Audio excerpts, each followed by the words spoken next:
You're listening to the Lead On podcast, where we discuss experiences in the armed forces while exploring lessons from military leaders. Hey, welcome to Lead On, Lessons from Military Leaders. I'm David Deary, your host. I'm the president of the Enlisted Leadership Foundation, and we're a pass-through nonprofit business in San Diego, California, where we're providing leadership programs, leadership development programs for enlisted military. Joining me today, I have John Crutzen. John is a retired Navy Command Master Chief. John spent 30 years in the Navy before he transitioned out and actually left Southern California. And today he resides in San Antonio, Texas. The first part of John's career, he was an operations specialist in the Navy. We call those OSs before he became a Command Master Chief later in his career, which we'll hear more about. John, good morning. How are you today? Good morning. I'm good. Thank you.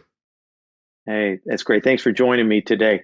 You know, before we get into the meat of the conversation, I just want to sort of like an icebreaker question, if you will.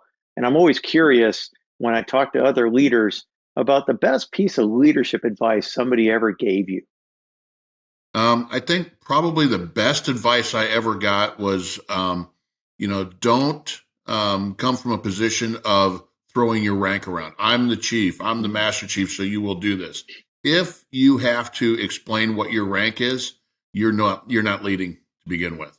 And so, you need to be able to inspire people to follow you based on your actions and your ability. And if you're not doing that, it doesn't matter what your rank is, you're not going to be an effective leader. That's such sound advice. John Maxwell has a book called The 5 Levels of Leadership. And actually what you described is that first level, that positional level of leadership where, this is me because I'm in that position and you're going to follow, you're going to follow me. When I would sign charge books, I would put something like, be the leader that people follow because of who you are, not because of what you wear. So that's great advice. Thanks for sharing that. So 30 years in the Navy. I'm sure you, like so many of us, joined for a 4-year. I'm signing up for 4 years. Sure. If somebody would have said, "Oh no, you're going to stick around for 30 years," I think they'd be crazy. So tell us a little bit about your 30-year career. Just like you said, David. When I joined, I had a idea that I was going to come in for 4 years, get a little bit of education and training, and ultimately I was going to get out and go become an air traffic controller. That didn't happen, and I ended up staying in, and the longer I was in, the more I was enjoying it. And then I kind of hit that point where, you get to that halfway point where if you're at least 10 years, then you might as well make it a career. And so I really didn't focus on making it a career until almost that 8 or 9 year mark when I decided I was going to go past 10. But then once I did, I really, focused on, what can I do to excel and be the best I can be. Yeah, that 10 year mark, you're right. That is kind of critical. You're either all in or you're getting out. Mm-hmm. I've been a few people, I don't know about you, that actually got out at that even 12 to 14 year mark. So now how many years did you do before you picked up E7, Chief Petty Officer? I was at the 13 year mark, and I will tell you, sometimes luck has a little bit of something to do with it, or fate. But I will tell you that I had a situation shortly after I decided that I was going to make the Navy a career. My second son had a rare genetic disease that unfortunately, there was no cure for. And I really found out at that point in time when someone's in need, the Navy really kind of comes together and helps each other out. And we needed to get a bone marrow transplant for him. And I was actually taken off on a humanitarian transfer off my ship and sent to a recruiting station in Durham, North Carolina, next to Duke University, where he went through his bone marrow transplant. And what I found out during that time was that, the Navy really is a family, and we take care of each other. And although the results for my son did not turn out the way we wanted them to, he passed away shortly after his transplant. But it really made up in my mind that, I need to pay that back to the people I work for, people that work for me, and to make sure that we're doing everything we can to provide that opportunity for sailors to succeed, whether it's in their personal life or in their professional career. And so I'm kind of, although it was not a great situation losing a child, but it really provided me with a foundation of what I needed to do as a leader to be effective and make sure my folks were taken care of. Yeah. Wow. So I'm sorry to hear about your son. But that's really interesting because what I take away from that too, not just the impact, like you said, that or the direction that had on your life as a leader and how you will use your experience going forward as a leader.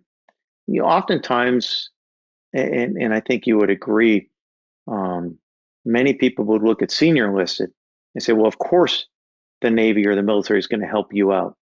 But you didn't pick up, we consider the senior enlisted, E7, chief and gov, until 13 years. And this took place when you were, E5 or an E6? E6, I was first class. I was up for chief at the time. It hadn't made it yet.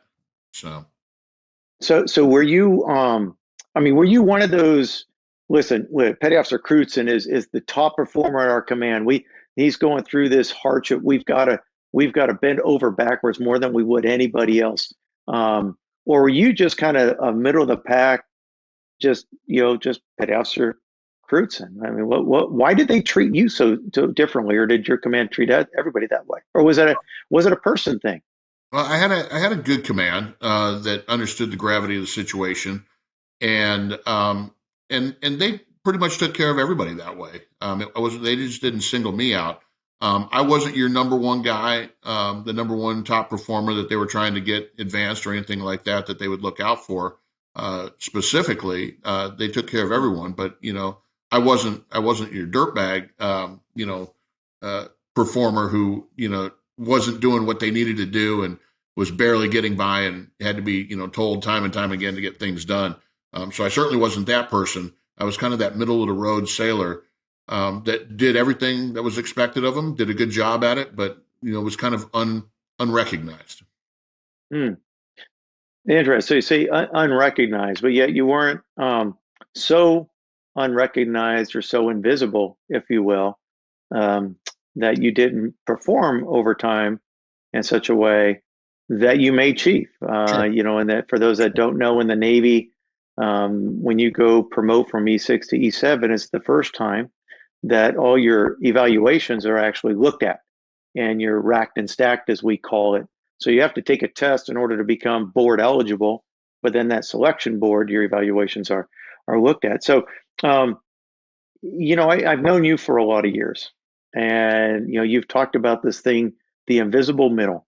Can you kind of share a little bit about that, and maybe any a story Sure. associated with that? Sure. And so as I got more senior in rank, mentorship became much more important to me to make sure that my sailors, had the right guidance to be successful. And when I talk about the invisible middle, what I'm referring to is, your people that really do a good job and they stand out, they're going to get the positive attention automatically. Leadership is going to see their efforts and latch onto them and try to groom them and make them into a good leader and help them advance. Conversely, you have the people at the bottom that are not performing well, and they're getting attention for all the negative reasons. And so they're getting mentorship, whether they realize it or not, trying to bring their performance back up. But it's everybody else in the middle that is doing their job, not necessarily so remarkable that they're getting noticed like that top 10%, but that are effective and can be great leaders. And most of those people don't get the attention they should get to help groom them and become the good leaders and help them to advance that they could be. I found myself in that position, and because of that, nobody ever pulled me aside on my way up to make chief. Nobody ever said to me, "Hey, we see a lot of potential in you, and we want to help you get to that next level." That never happened until about a year before I made chief. I finally had a senior chief that said, "Hey, we're going to get you over the top." That was the first time that it ever happened to me. And I said, this is ridiculous. We need to make sure that we are capturing these people that are in the middle, that invisible middle, because how many great sailors, how many great leaders could we cultivate, could we groom if we just paid attention to that group right there? That really describes the Enlisted Leadership Foundation. And in our programs, for those unfamiliar, our students actually submit an application, and that application goes from their device to us. It doesn't get vetted through the chain of command. And I think the way you put that invisible middle is the exact reason why, because we know from our experience, just like you described, that those applications might be vetted, and those invisible middle people that probably need what we have to offer. Everybody needs it, but they may need it more so than that. Perhaps the top 10% that have things figured out. That we're able to capture so many of those invisible middles in our program. So let's shift gears a little bit. It's been kind of serious, talking about your son, and I love the leadership lessons about the invisible middle. But listen, after 30 years, after 4 years, but in 30 years, you lived through, some very unique times and transitioning times of the Navy. Sure. Is there one, some humorous story, some event that took place in your career that may not tie directly to leadership, but that you could just share with us? No, I'm sure there's many, but one I could probably point out to you is I was brand new in the Navy, and two of us had just gotten to the ship, and we were operations specialists. We work in the radar room. We pass information to the bridge so they can make decisions on driving the ship tactically and navigationally. And so we always have one representative on a phone relaying information from Combat Information Center, where I work, to the bridge. And so the other new guy that was with me, he was up on the bridge and, scared to death because he's brand new. And so he relayed some information, and the ship had all radars shut down. We were in what we called MCON Alpha. And so everything was shut down so we would be undetected. And we passed some information up to the bridge about a ship out there in the near vicinity. And so the captain said, well, why is CIC passing that information? They have the Periscope up. Well, this young guy up there on the bridge was so scared, he didn't think before he asked. So he just called back down to the CIC and said, hey, is the Periscope up?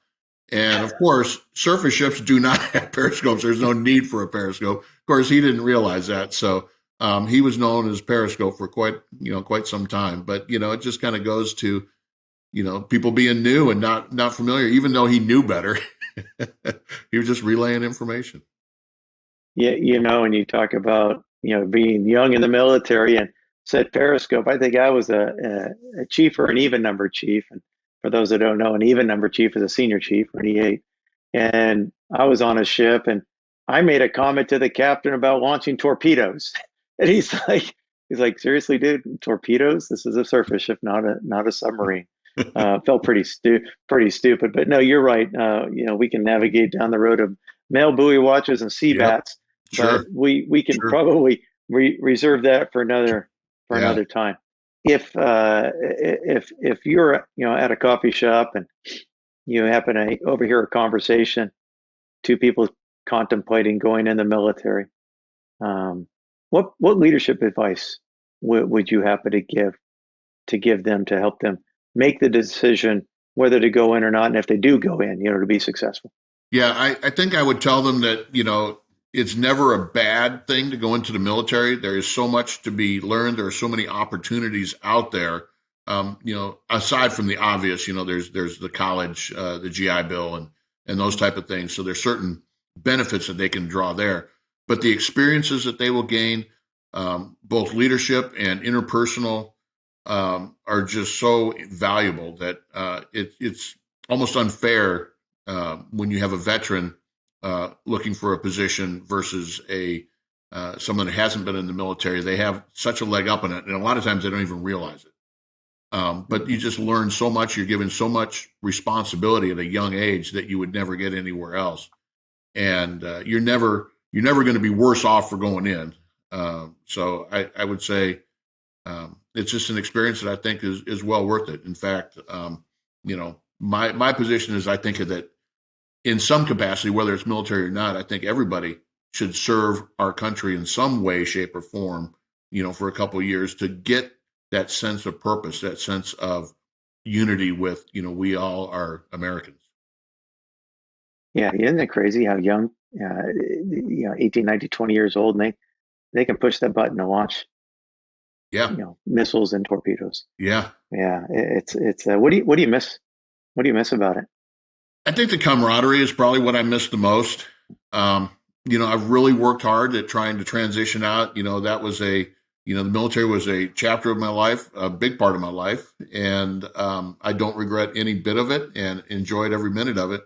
I'm sure there were some times I wasn't so happy, but for the most part, my entire career was very positive.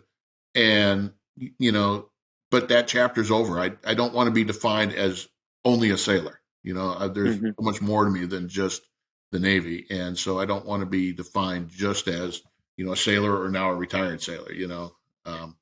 You know what they say, a bitchy sailor is a happy sailor. Yeah. Right. That's right. So, right. Okay. So final question, John. This is, hopefully you find something humorous in this, but, we've all been lucky in life. And so tell us, is there like a bad leadership decision that had a positive outcome?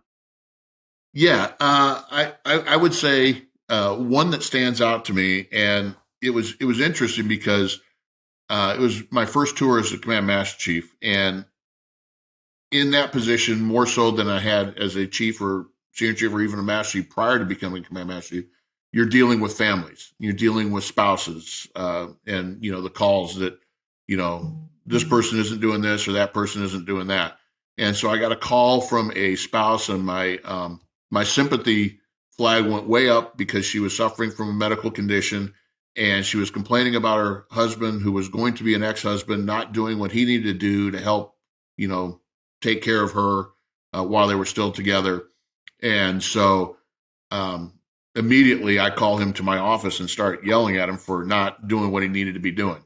And so I was going on about 2 minutes at this point. And he said, Master Chief, can I stop you? Would you like to hear what I have to say? Or, what's going on with me? And he had explained that he had actually done everything he was supposed to do, and she was just trying to get him in trouble. And once I realized that, thank God he didn't hold it against me. And, I apologized, and I said, you're absolutely right. I should have, before making judgment, I should have had to, chance to listen to what you had to say. And it turned out okay in the end. But, I never forgot that, and I never jumped to conclusions again. So I would say that's probably one of the lucky mistakes I made. Yeah, it's such a good point. Those leadership lessons of even the ones that you fail at, right? You oftentimes learn more from failure, and that is a failure on your part, and it's something that we've all been guilty of. But sure.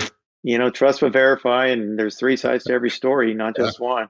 Yeah. So, all right. Well, John, listen, I want to thank you for joining me today. Thank you for joining our podcast, Lead On, Lessons from Military Leaders. You could tune in every other week when we drop these on the 1st or the 15th military paydays. So thanks again for tuning in, and we'll see you next time.